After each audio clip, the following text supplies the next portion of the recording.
அனைவருக்கும் வணக்கம். நான் ஆசன் தங்கப்பாண்டியன். மீண்டும் ஒரு வீடியோ உங்களுக்கு பாருங்கள். சின்ன சின்ன குழந்தைகளை எப்படி சுருக்கமாக கற்றுக்கலாம் அப்படி ஒவ்வொரு வீடியோ நான் போட்டுக்கிட்டே இருக்கேன். நம்ம குரூப்பில் உள்ளவங்களாம் எல்லாம் பார்த்துக்கோங்க, பார்த்து பயனடைங்க. இப்போ நம்ம ஆரம்பிக்க போகிறோம். எப்பயுமே சிலம்பத்தில் நிற்க வேண்டிய தோரணை இது குத்து வரிசை தோரணை. இப்போ முதல் சுற்றுலாம் தும்பிக்கை சுற்றுன்னு சொல்லுவாங்க. 1 2 சுற்றி வலது காலம் முன்னாடி வச்சிட்டோம். பின்னாடி அதே தும்பிக்கை சுற்று மாறி ஒரு வெட்டு சுற்று மாறி வரும். அது 1 2 அப்படி நிற்க போகிறீங்க. நின்று திருப்பி சுற்ற போகிறீங்க. சுற்றி அடிச்சு அப்படி நிற்க போகிறீங்க.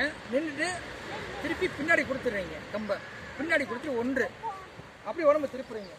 2 திருப்பி 3 அடித்து அப்படி தோரணை நிற்கிறீங்க. தோரணை நின்று திருப்பி என்ன செய்ய போகிறீங்க, அப்படியே வலது கையில் கொடுக்குறீங்க.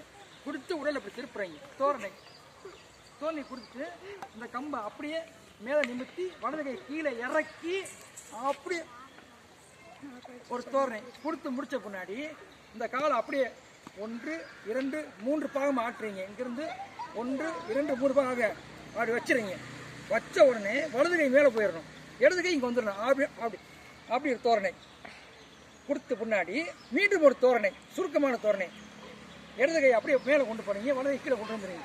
வந்து நிப்பாட்டுறீங்க. நிப்பாட்டி இது ஒரு தோரணை. இது சிற்ப தோரணைன்னு சொல்லலாம். இது சில தோரணை, சில தோரணைன்னு சொல்லலாம். நிற்கிறீங்க. இந்த மணிக்கு திருப்பி வலது கையை வந்து இப்படி வச்சுக்கிறீங்க. வச்சுட்டு இதை ராவுறீங்க. அப்படி ராவிட்டு அப்படியே காமிக்கிறீங்க. காமிச்ச உடனே அப்படியே திரும்புகிறீங்க. இது சுலபமான தோரணை. அப்படி நீ திருப்பி இந்த நிலைமைக்கு வந்துடுறீங்க. வணக்கம். இந்த வீடியோ பாருங்க, பயனடைங்க. நன்றி.